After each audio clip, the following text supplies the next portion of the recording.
Halo, selamat datang kembali di channel United Identity, channel untuk para fans United yang selalu berpikir logis dan sistematis. Jadi gini,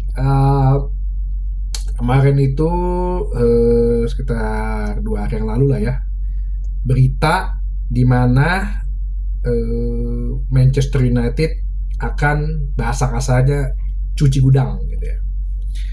Dan ini menunjukkan bahwa banyak kan pundit-pundit, komentator, media mengatakan manajer yang harus keluar, manajer yang harus keluar. Ternyata eh, manajemen United dalam hal ini mungkin Ineos ya secara garis besar gue bilang malah berencana sepertinya ya lu bersihin pemain-pemainnya gitu loh.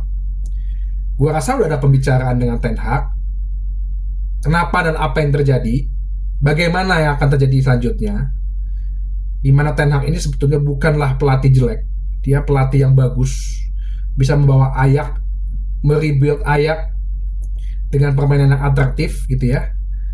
Pasti sudah dibilang, nih lu mau gimana nih ke depannya Manchester United. Ada diskusi, ada meeting-meeting. Jadi sekali lagi gue bilang jangan samakan hidup nyata ini dengan main FM, Championship Manager, jangan. Ya, panjang semua prosesnya itu. Dan diambil suatu ya mungkin keputusan bersama untuk kita bikin bersih-bersih nih gitu loh. Yang dimana keputusan ini tapi juga ada batasan-batasannya. Yang udah pasti itu adalah tiga, Højlund karena ini investasi jangka panjang, Garnacho pemain akademi yang cukup punya andil, dan Kobbie Mainoo yang dilihat sebagai punya masa depan cerah lah gitu. Itu yang ibaratnya tidak akan diganggu gugat. Ya. Selebihnya lagi termasuk mungkin nama-nama yang seperti Bruno Fernandes, Andre Onana, nama-nama itu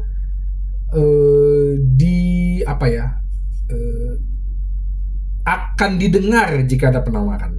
Ibaratnya digelar lah gitu semua ya. Kalau di lapak digelar lah, ini logis dan sistematis sederhananya aja.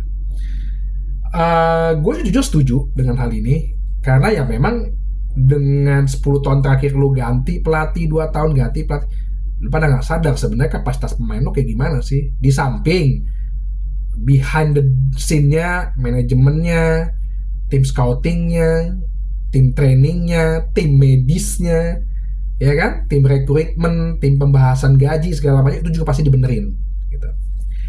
Gua akan coba bahas sih satu persatu gitu ya. Nggak mungkin satu episode, mungkin bisa terbagi 2 nih dalam episode ini. Pasti sih gini, kalau gua sih ngelihat ya gua agak sedikit merumuskan sama dengan bagaimana sebuah manajemen perusahaan gitu ya untuk melakukan perampingan ibaratnya gitu ya. Pasti mereka akan mengelompok-kelompokkan dulu nih, kelompok-kelompok mana yang duluan, terus yang diprioritaskan untuk ibaratnya dibebas tugaskan gitu, disingkirkan, dijual gitu. Karena kalau lo mau ngomong 26 squad 3 dipertahankan, berarti kan ada 23 squad, nggak mungkin lo bisa jual dalam satu periode gitu. Dan tidak mungkin juga karena kenapa? Akan mengganggu juga proses rebuild-nya, karena ini kan bangun pelan-pelan itu, evolusi gitu, bukan berevolusi gitu. Nah, yang pasti sih gue pakai yang kelompok 4 lah ya, tiering 4 dulu. Tiering 4 ini gue rasa adalah pemain-pemain yang gue akan bahas nih ya, siapa aja yang bukan dijual, dan menurut pendapat gue itu akan dijual, dan menurut pendapat gue itu dijual dan secara logis dan sistematis gitu ya. Dan mudah-mudahan sama dengan pemikirannya Ineos atau manajemen gitu. Gue akan mulai dulu dari tiering 4 nih. Kelompok 4 ini ya gue rasa yang udah pertama yang expirednya kontraknya tahun ini dan emang udah nggak berkembang, susah untuk berkembang di Manchester United. Oke, mungkin yang pertama ya di luar pemain yang ada, yang pemain di loan ya, Amrabat udah pasti kayaknya balik ke Fiorentina karena mungkin dia nggak cocok kali ya di Liga Inggris ya. Terus yang kedua Anthony Martial itu udah pasti ya, kontraknya habis 2024 ini, tidak diperpanjang. 9 tahun loh dia di MU, men. Gajinya dia tuh 270.000 pound lebih, hampir 290.000 ya. 9 tahun makan gaji buta. Nah, milenial belajar tuh dari Anthony Martial tuh nggak ngapa-ngapain. Terus Johnny Evans karena cuma dikontrak setahun. Gua sih ngerasa ya Johnny Evans 36 ya umurnya ya. Kalau dia di hire untuk jadi staff kepelatihan gitu misalnya, ya mungkin aja gitu. Cuman kalau untuk karena judulnya rebuild, ya gue rasa sih dia dilepas. Terus ada Tom Hinton, itu juga karena dia udah 38, gue rasa dilepas ya, untuk cari kiper yang lain atau kiper dari akademi. Terus ada pemain lagi di sini, Soritir ya, ini kalau dari masih di ini ya, dia masih di mana, akademi sepertinya nih. Nah, itu di barisan penyerang ya. Ini sih gue rasa karena masih muda mungkin dipinjemin kali ya. Oke. Nah, siapa lagi yang ini? Satu yang kemudian adalah itu nama besarnya yang di kelompok 4, Rafael Varane. Varane sih sebetulnya dia 3 tahun dan ada opsi untuk penambahan setahun, tapi sepertinya opsinya itu nggak dipakai gitu ya. Gue sih juga setuju Varane untuk hal ini out ya, karena masanya udah selesai, dia banyak cedera, sempat kena geger otak juga. Gajinya juga ada yang paling tinggi saat ini, paling tinggi setelah Sancho nggak ada, dan gaji back tertinggi di IPL ya. Jadi dengan keluarnya Martial sama Varane ya gue rasa sih ada space untuk finansial ya, untuk neraca bisa bagus gitu loh. Terus setelah itu gue lihat ada di sini mungkin Donny van de Beek ya, itu gue rasa juga akan dilepas, dijual. Kontraknya dia masih 2025, tapi gue rasa dijual mungkin kisaran 10-15 juta dapat ya, karena kasihan juga nih orang, sebenarnya masih umur 26 ya. Ya 26 waktu Donny van de Beek tuh, coba gue lihat ya sekitar 26an. Nah sayang juga padahal dia dari Ajax. Gue pikir apalagi setelah ada Ten Hag dia bisa berkembang. Cedera dan nggak cocok juga dengan mainnya Liga Inggris, ya gue rasa juga dia dilepas. Oke. Kemudian ada Facundo Pellistri. Facundo Pellistri ini ketika dibeli zaman Ole, dia gue jadi mengingatkan akan Diego Forlan ya. Mungkin dia nggak cocok juga di Liga Inggris dan udah berapa kali pinjemin. Gue rasa saatnya dilepas secara permanen ya. Kasian juga kalau dia hanya duduk di bangku cadangan di loan gitu. Lebih baik dia ya mungkin dia bagus di Liga Spanyol atau bisa jadi kayak Diego Forlan gitu kan, jadi top scorer gitu ya, bisa aja gitu loh. Jadi jangan menganggap di sana bagus, di sini bisa akan bagus, nggak gitu juga kerangka berpikirnya gitu loh. Terus kemudian Alvaro Fernandes, gue rasa ini kemarin gue dengar berita dia sepertinya option to buy-nya dari Benfica akan dibeli. Padahal nih sebenarnya anak berpotensi sebagai bek kiri. Nggak apa-apa, gue rasa juga akan dilepas dengan 6 juta poin, lumayan juga uangnya. Bisa jadi dimasukkan buyback clause gitu ya, biar dia berkembang di Benfica, karena Benfica kan sebenarnya klub sepak bola yang bagus juga akan secara akademi gitu loh, menghasilkan bibit-bibit yang bagus gitu. Terus Brandon Williams tadi udah ya. Brandon Williams belum. Gue rasa dia anaknya gitu-gitu aja juga ya. Gue rasa juga akan dilepas permanen, lebih baik dia akan berkembang di tempat yang lain gitu. Padahal ini anak sih sebenarnya bisa bek kanan, bisa bek kiri. Dia saya bek kanan loh, tapi dia bisa di bek kiri. Waktu zaman Ole kan dia bisa di bek kiri, dan nggak ada berita yang menunjukkan dia flourish gitu, jadi istilahnya jadi diandalkan di klubnya dia gitu, yang saat ini yang dia lagi dipinjamkan. Nah terus ada 2 nama nih yang di kelompok 4, yaitu Jadon Sancho.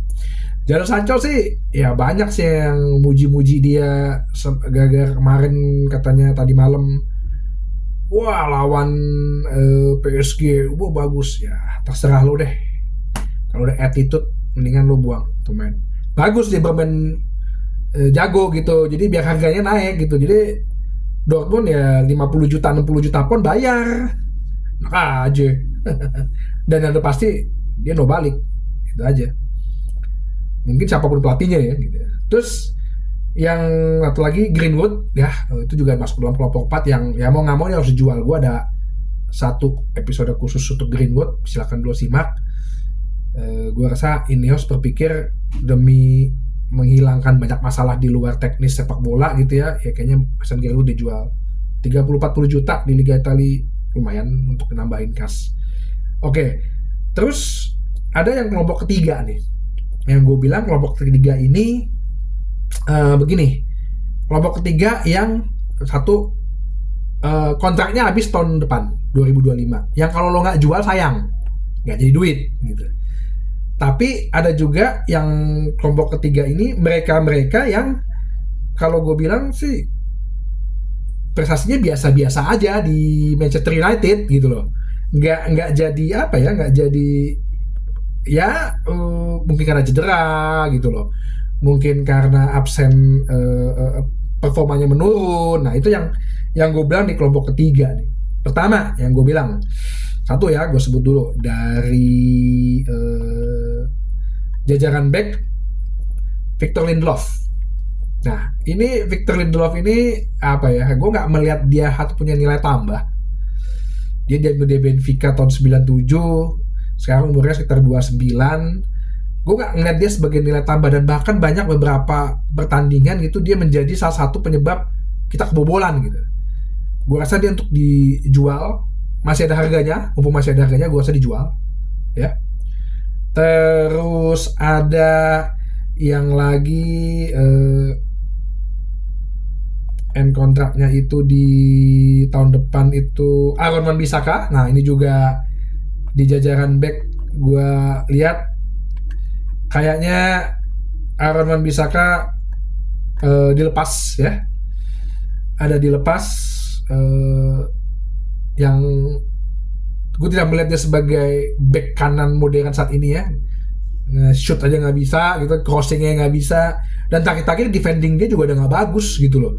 Dia suka telat nekel, makanya nggak dapat Liverpool dapat penalti kemarin juga, nutup yang pas golnya lawan Sheffield tuh, aduh dia telat nutup. Udah deh, cari back lain aja deh ya. Umurnya ada 26, masih 26 lagi. Artinya setidaknya 20 juta, 15-20 juta dapat lah. Terus Christian Eriksen ya, secara umur dia juga 32, kontraknya masih ada tahun depan, tapi gue lihat kayaknya lebih baik dijual karena dia juga kalah saing sama Kobbie Mainoo. Lebih baik dia gue rasa diuangkan, mumpung masih bisa ya, mungkin 5-10 juta masih dapat gitu ya. Terus ada Amad Diallo. Nah, gue rasa kalau Amad Diallo ini kan diambil waktu zaman Ole ya, gue rasa dia akan diperpanjang sih. Maksudnya bukan dipanjang sih, dia ada option, dia habis tahun 2025, tapi ada opsi untuk diperpanjang setahun gitu sampai 2026. Gue rasa itu akan opsinya akan di-trigger. Gue rasa ya, karena ini anak sebenarnya berbakat gitu. Cuma karena kemarin cedera, bahkan waktu dia dipinjemin di Sunderland dia bisa ngebantu timnya gitu loh. Oke. Terus ada nama Willy Kambuala. Nah, Willy Kambuala gue rasa karena masih muda ya, gue rasa dia akan di-extend, akan memberikan kontrak baru gitu. Bagus juga nih anak untuk sebagai karena pemain akademi ya, untuk dia bisa dikembangkan. Terus ada juga yang di tiering 3 ini ya, Harry Maguire. Nah, gue ngeliat Harry Maguire ini kayaknya trigger option setahun ini bisa diperpanjang nih, karena gini, gue salut dengan mentalnya dia. Setelah dia banyak dibully gitu ya, setelah dia banyak ya diserang lah oleh banyak pihak, netizen, media segala macam, tapi dia bisa bangkit gitu, dan dia punya nilai tambah loh. Jadi kalau kita udah ketinggalan, dia bisa menjadi opsi yang bisa menjadi penyerang gitu, opsi untuk main bola-bola atas, dan itu works gitu, it works gitu loh ya. Menurut gue sih ya, mungkin ada yang benci nih sama Harry Maguire, cuman menurut gue dia ini. Tapi kalau misalnya ada yang datang untuk eh, meng ini dia ini 30 juta gitu yang menawar dia, ya gua tadi jual itu aja.